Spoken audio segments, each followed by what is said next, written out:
We heard the planes, but we didn't see any of That's how they did it. Freighter planes and container ships.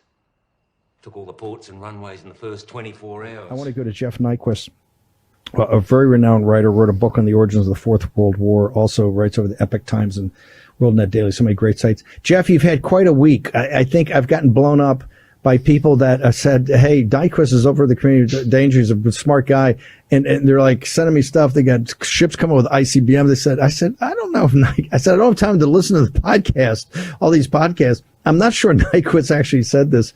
So, Jeff, tell us about the timing. You're the expert on actually how this all happens in Guangdong. This thing on the 14th, is it serious? Is it as serious as we think it is?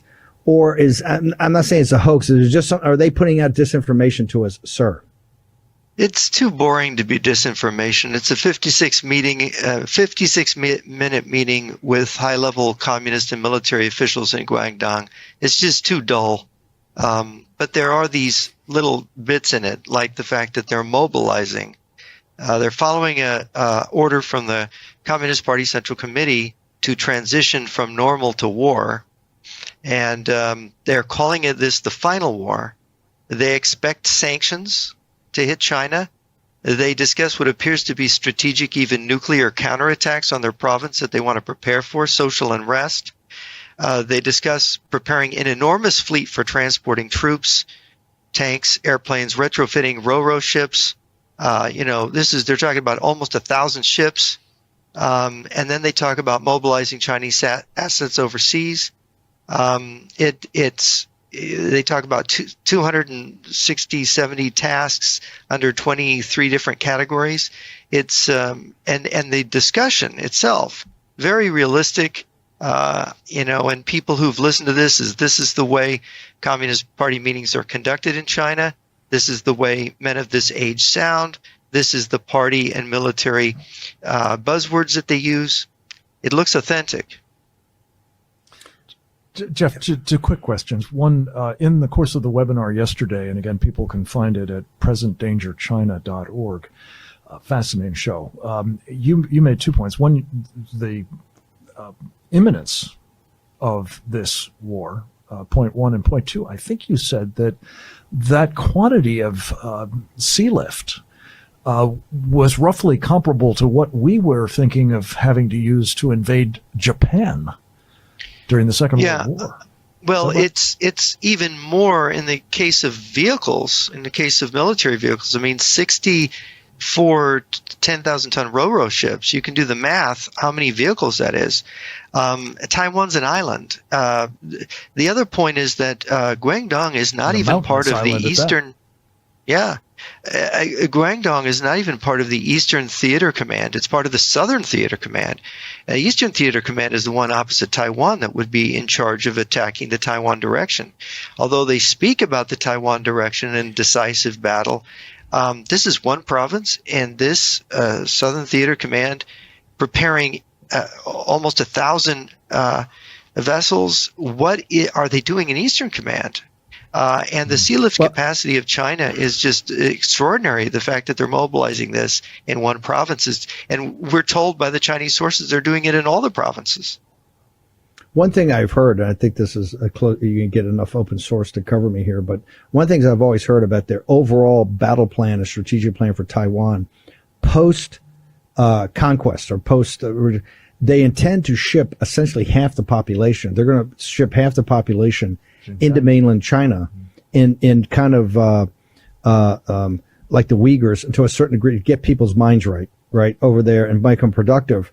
They're then going to ship that, not the 100% of that, Taiwan got 20 million people roughly. That's about right. So it's half the population will go over, and I think they've actually predetermined who goes and who. I think the tech workers stay, and they're going to ship over more tech workers. So they have a lot of plans for sea lift capacity. I just want to make sure we clear something up, because I think there was some confusion this week, because here's the thing. People are now getting very interested in this. And I think the reason is that we've been hammered enough that Ukraine is not central to the vital national security interests of the United States, but this is. And nobody can make out what went on in this. Why did he lock down 400 million people? And to the fact of hammering your economy when he's got the run up to the 20th party Congress, right? This is when you want the economy hitting on all cylinders. to do that. And I've heard some very serious people like Frank, and part of it is to show the kind of discipline and social order we're going to need when the balloon goes up, because the Americans are not going to, this is going to expand beyond Taiwan quickly, and we have to be ready for that. But Jeff, just the thing about capacity, this thing of all these ships, the principal area is East Asia today, correct? You wouldn't think that you're not saying that, because there's stuff out there about invading Southern California or all that. Really the focus of this will be East Asia and the eastern part of China and the South China Sea and Taiwan.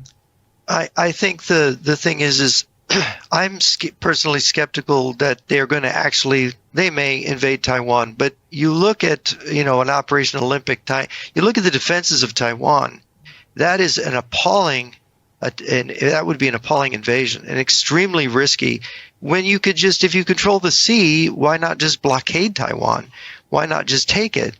But what got me into trouble here was that I quote from a speech by the Chinese Defense Minister General Chiao Chen about that he made about 20 years ago that leaked out. Epoch Times translated and published it, and he ended the speech with a comment on Taiwan. And if I could read it, it's just a couple lines. Sure. He said, as long as we resolve the United States problem at one blow, our domestic problems will all be readily solved.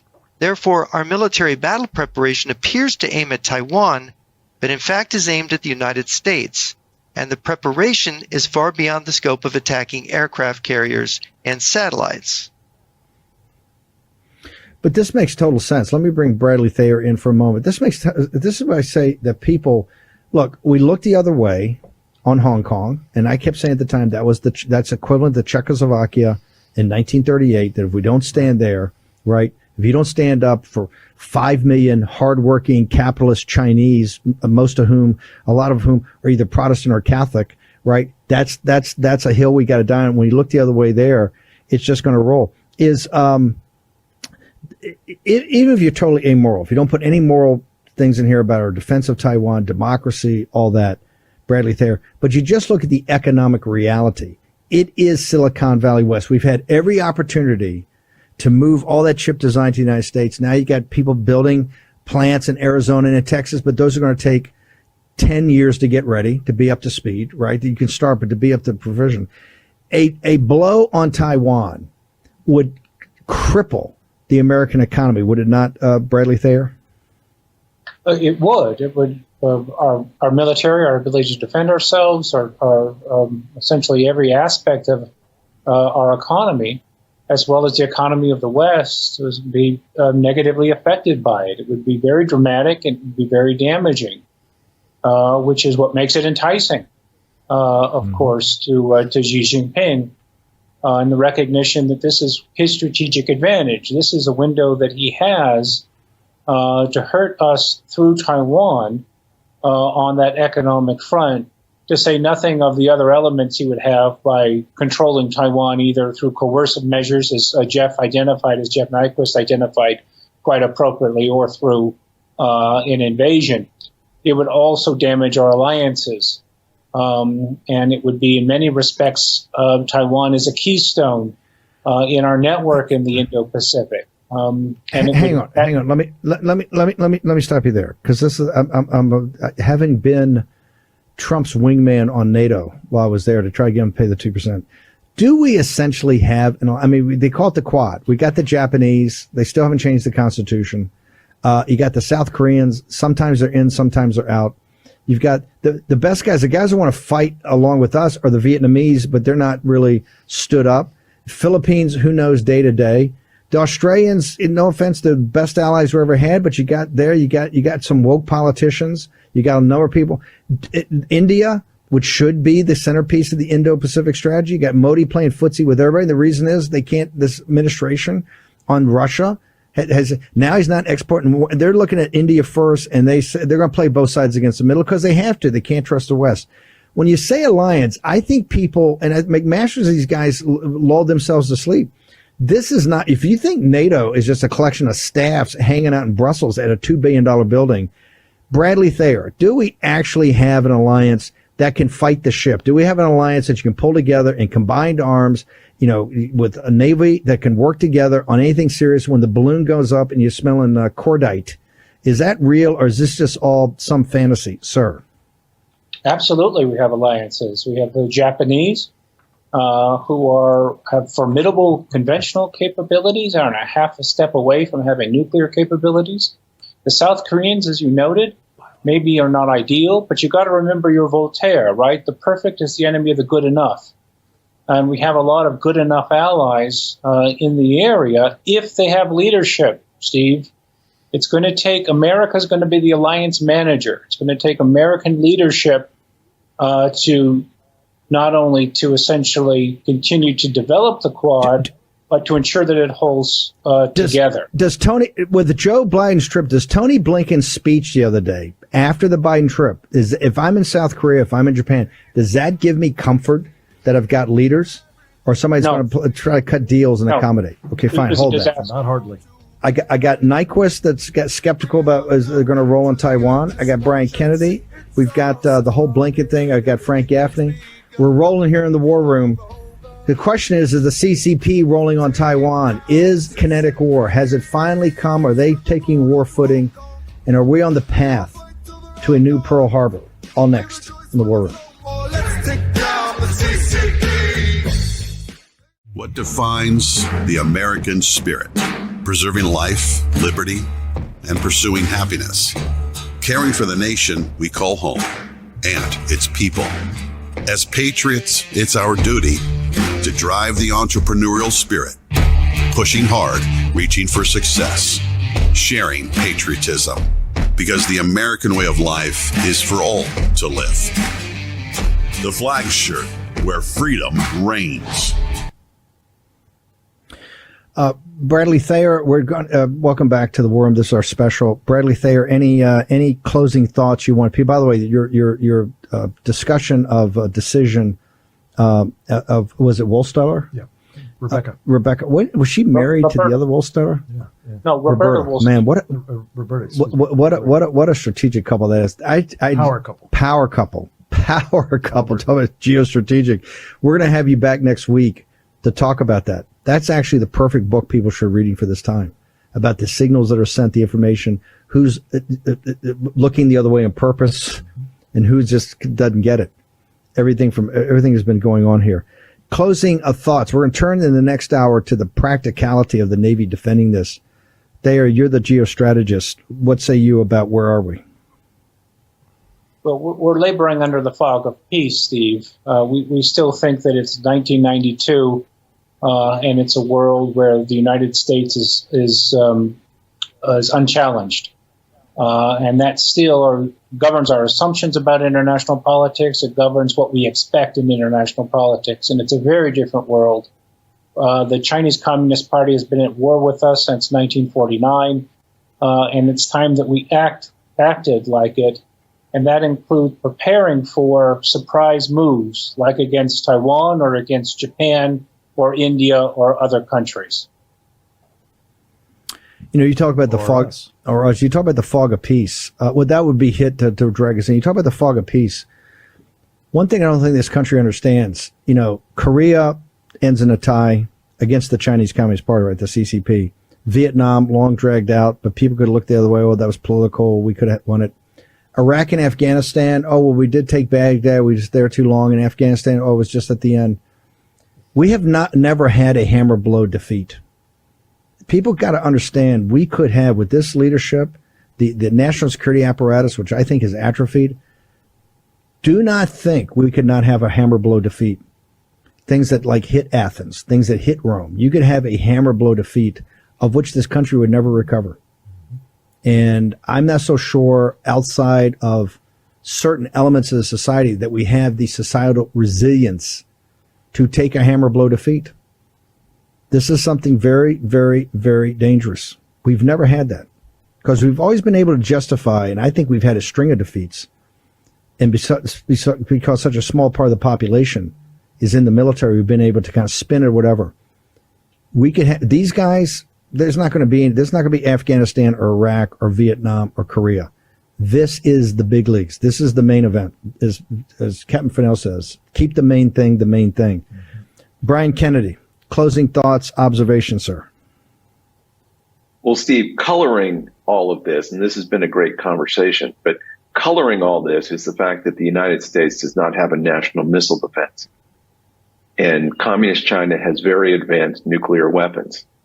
And as far back as 1995, a Chinese official told U.S. Ambassador Chaz Freeman not to interfere with U.S.-Taiwan relations, PRC Taiwan relations, because the United States cares more about Los Angeles than it does Taipei, which many people at the time took as an overt nuclear threat.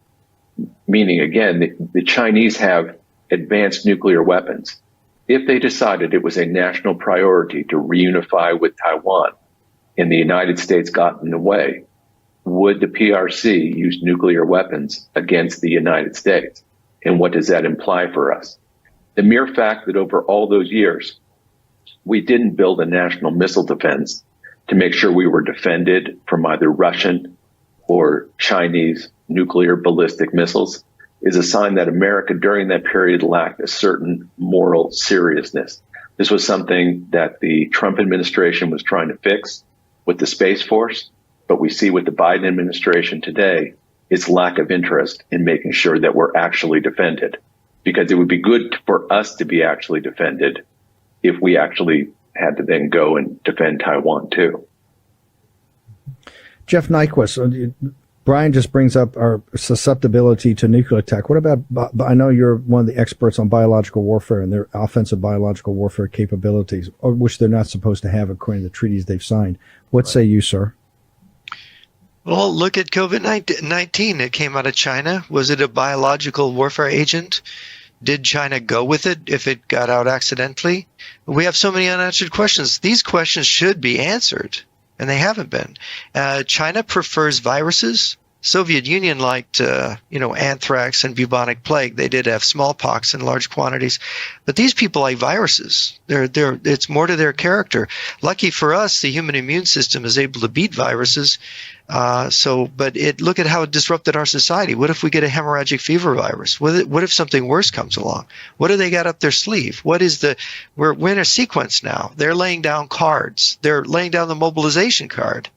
More than 2 years after this COVID thing, what's going on? I think there is a sequence. I think they're tie this doing something. Back to yeah. Chi Hao Chen too. I tell you what, hang on for 1 second. I want to hold that for the next break because Bradley, what is your social media and how do people get to your writings? Because it's unbelievable. Bradley Thayer on Getter, Steve. It's the best way to access them. Yeah, no, it's fantastic. Brian Kennedy, how do people get to you? Brian T. Kennedy at Getter. One-stop shop. Thank you so much. PresentDangerChina.org. Presentation for all of it. You can go to. We'll put all these up in the platforms. Jeff, I want to have you hang over because we got a question. Captain Fennell is going to join us next. Who shocked, I think, a lot of the audience 2 months ago by saying he didn't think the Seventh Fleet was up to it. Also, Stephen Byron, who was the key of Brian pulling together the Committee on Present Danger, this amazing, and this book, Stopping a Taiwan Invasion, which we're going to make sure we push out everywhere. Center for Security Policy in that case. Bradley Thayer, Brian Kennedy, thank you for taking time away in your Memorial Day weekend to really make sure that the posse, the War Room audience, has a full understanding of this. Really appreciate it, guys. God bless you guys. Okay, Jeff Nyquist is going to hang over. Got Frank Gaffney in the War Room. Captain Fennell is going to join us next.